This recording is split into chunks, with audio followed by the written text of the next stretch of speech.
नमस्कार, न्यूज उत्तर प्रदेश के पॉडकास्ट खबर दिन भर में आपका स्वागत है। तारीख 18 अगस्त, दिन बुधवार। मैं वसुंधरा। आज के मुख्य समाचार। योगी सरकार ने पेश किया 7,301.5 करोड़ रुपए का अनुपूरक बजट। मंत्री सुरेश खन्ना ने कहा, हमने पब्लिक का परसेप्शन बदला है। योगी सरकार का बड़ा फैसला, यूपी के 12 संवेदनशील जिलों में बनेंगे ATS commando training centre.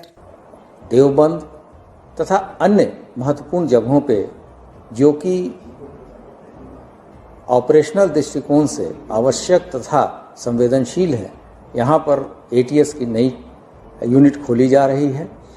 ATS commando centre के फैसले के बाद मौलाना शहाबुद्दीन का बड़ा बयान।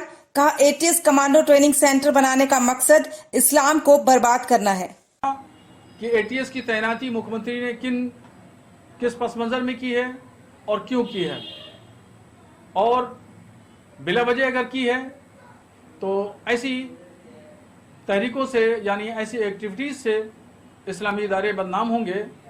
केस दर्ज होते ही एसपी सांसद शफीकुर रहमान बर्क के बदले सुर। बोले, मैंने ऐसा कोई बयान नहीं दिया है। मैंने ऐसा कोई बयान नहीं दिया है, बिल्कुल गलत है। जो मैंने कहा था ये अल्फाज कहे थे। जब मुझसे उन्होंने सवाल किया, मैंने कहा मुझसे क्या ताल्लुक। मुस्लिम पर्सनल लॉ बोर्ड के प्रवक्ता ने किया तालिबान का समर्थन। कहा, अफगानिस्तान पर तालिबानी कब्जा जायज। मुबारक हो इमारत इस्लामी अफगानिस्तान के कायदीन को। आपका दूर बैठा हुआ ये एक हिंदी मुसलमान आपको सलाम करता है। ये थे मुख्य समाचार। अब खबरें विस्तार से।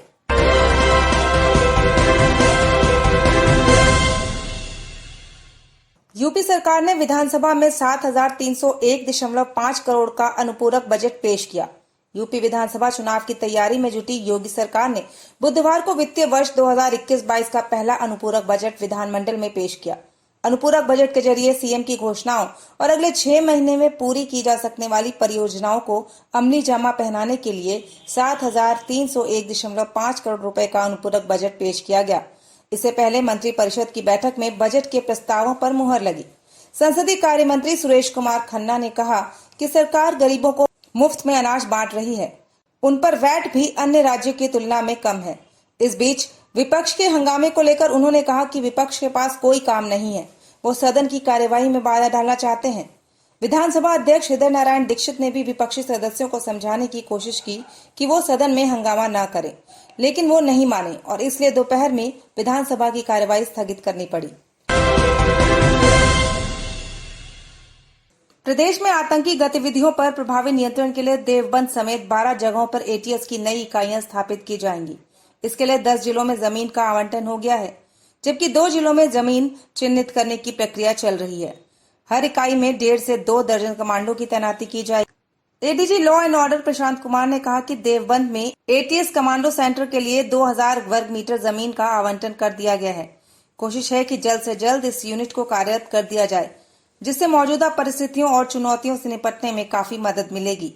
उत्तर प्रदेश शासन के द्वारा एसटीएफ तथा एटीएस को और प्रभावी तथा सुदृढ़ करने का प्रयास किया जा रहा है। इसके लिए आवश्यक अनुदान भी दिए जा रहे हैं। इसी के क्रम में एटीएस के द्वारा विभिन्न जगहों पे भूमि का चयन करके भूमि अधिग्रहित भी की गई है, जिसमें कि मेरठ, इंडो नेपाल बॉर्डर पर बहराइच, श्रावस्ती तथा आने वाले नए जेवर एयरपोर्ट, देवबंद तथा अन्य महत्वपूर्ण जगहों पे जो कि ऑपरेशनल दृष्टिकोण से आवश्यक तथा संवेदनशील है, यहाँ पर एटीएस की नई यूनिट खोली जा रही है।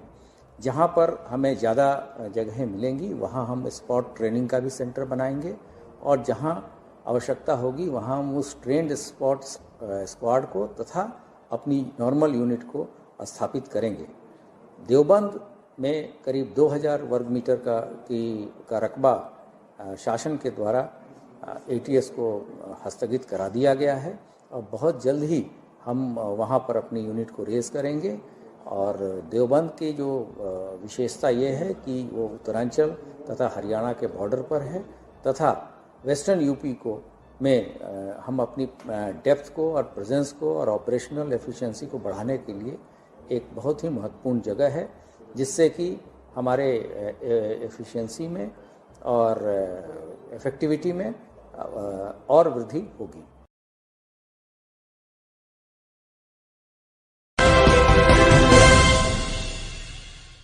जैसे ही योगी सरकार ने अपराध पर लगाम कसने के लिए एक बड़ा कदम उठाते हुए एटीएस कमांडो ट्रेनिंग सेंटर बनाने का ऐलान किया, वैसे ही मौलानाओं को योगी सरकार का ये कदम मुसलमानों के लिए खतरा नजर आने लगा।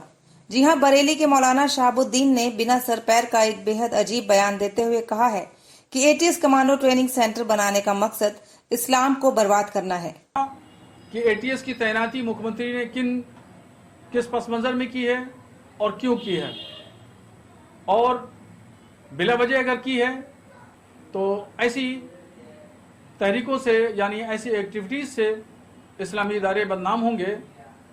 और ख़ास तौर पर अब देखना ये है कि वजूहात क्या हैं।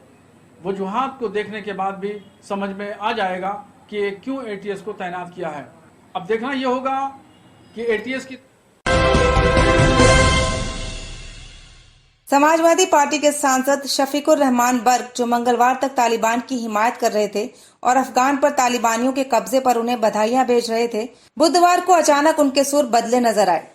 दरअसल बीजेपी के नेता राजेश सिंघल ने बर्क समेत सपा के 3 नेताओं पर मामला दर्ज करवा दिया है, जिसके बाद बर्क ने अपने बयान से पलटते हुए कहा कि मैंने ऐसा कोई बयान दिया ही नहीं। गौरतलब है कि सपा सांसद ने मंगलवार को कहा था कि अफगान में तालिबान का कब्जा सही है, अफगान की आजादी उनका खुद का मामला है, वहां अमेरिका की हुक्मरानी क्यों। मैंने ऐसा कोई बयान नहीं दिया है, बिल्कुल गलत है। जो मैंने कहा था ये अल्फाज कहे थे जब मुझसे उन्होंने सवाल किया। मैंने कहा मुझसे क्या ताल्लुक़, वहाँ के उस मुल्क से या तालिबान से मुझसे क्या ताल्लुक़। मैं इस सिलसिले में कोई कुछ बात नहीं कह सकता। मैं कि मेरे मुल्क की जो पॉलिसी होगी अपने मुल्क के साथ में, बस ये बयान दिया। तो इसमें मैंने क्या जुर्म कर दिया? मैंने तो मना कर दिया उनसे। मैंने कि तालिबान से मेरा कोई ताल्लुक़ नहीं, कोई वास्ता नहीं, मैं वहाँ का रहने वाला नहीं। तो मैं तालिबान के सिलसिले में मैं राय देने वाला कौन हूँ? मैंने कि मैं क्यों राय इसमें अपनी राय। मैंने कि मैं अपने मुल्क के साथ हूँ, मुल्क की जो पॉलिसी बनेगी ये जो होगा मैं मुल्क के साथ हूँ। बस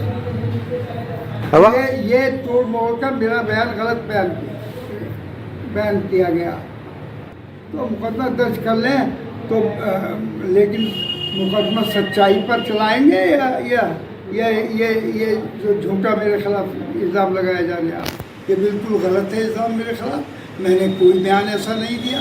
मैं ना तालिबान के साथ हूँ, मैं ना उनको अप्रिशिएट करता हूँ, ना उनसे मुझे कोई मतलब है गरज है वहाँ की पॉलिसी। मैं हिंदुस्तान में रहता हूँ, हिंदुस्तान की मुल्क की पॉलिसी से मुझे मतलब है। हाँ बिल्कुल, ये नहीं किया मैंने बयान। इन्होंने मैंने ये कहा कि मुझसे क्यों पूछ रहे हो, मैं इसमें कोई बयान नहीं दूंगा। ना मेरा मतलब है कोई तालिबान से, ना मैं उनका कोई कर रहा। ये उनके मुल्की मामला है। हर मुल्क के अंदर वही तब्दीलियाँ होती रहती हैं, इनकलाबात आते रहते, तो मुल्क जाने। इसमें अब मैं मुल्क का एक बाशिंदा हूँ, एक शहरी हूँ, लेकिन इसमें मेरा मुल्क जो पॉलिसी तय करेगा मैं उसके साथ हूँ।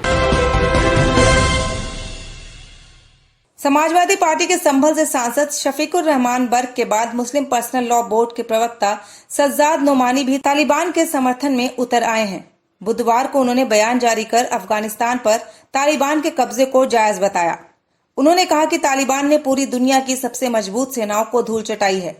इन नौजवानों ने काबुल की जमीन को चूमा है। उन्होंने आगे कहा कि हिंदुस्तान का मुसलमान तालिबान को सलाम करता है।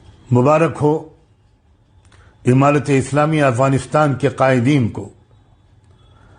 आपका दूर बैठा हुआ ये एक हिंदी मुसलमान आपको सलाम करता है, आपकी अजमत को सलाम करता है, आपकी जुरत और हौसले को सलाम करता है, आपके जज्बे ईमानी को सलाम करता है। ये मंजर पूरी दुनिया ने देख लिया कि आपने इस पूरी मुहिम में कहीं पर कोई तशद्दुद नहीं किया। जिसने आपकी मुज़ाहमत नहीं की उसको आपने गले लगा लिया। आपने आम माफी का ऐलान कर दिया। कोई मुआहिदा करके अगर किसी ने इलाका छोड़ना चाहा तो आपने उसको जाने दिया।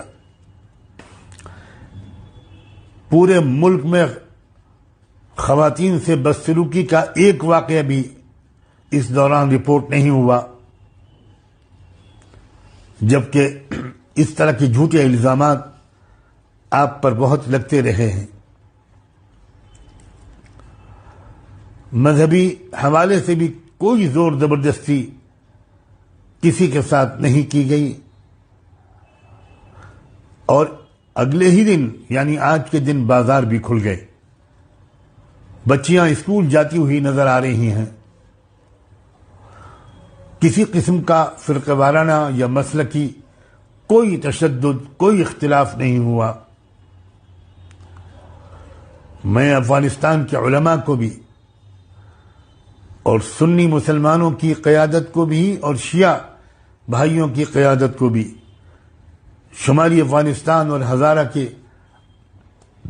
ज़ुअमा और कायदीन को भी सलाम मोहब्बत भेजता हूं। हर रोज की तरह एक बार फिर आपके लिए लेकर आए हैं पहचानो कौन का सेगमेंट। इसमें हम आपको सुनाते हैं एक आवाज। वो आवाज एक राजनेता की या एक अभिनेता की होती है। आपको यह आवाज पहचाननी होती है और कमेंट बॉक्स में लिखकर बताना होता है कि यह आवाज किसकी है।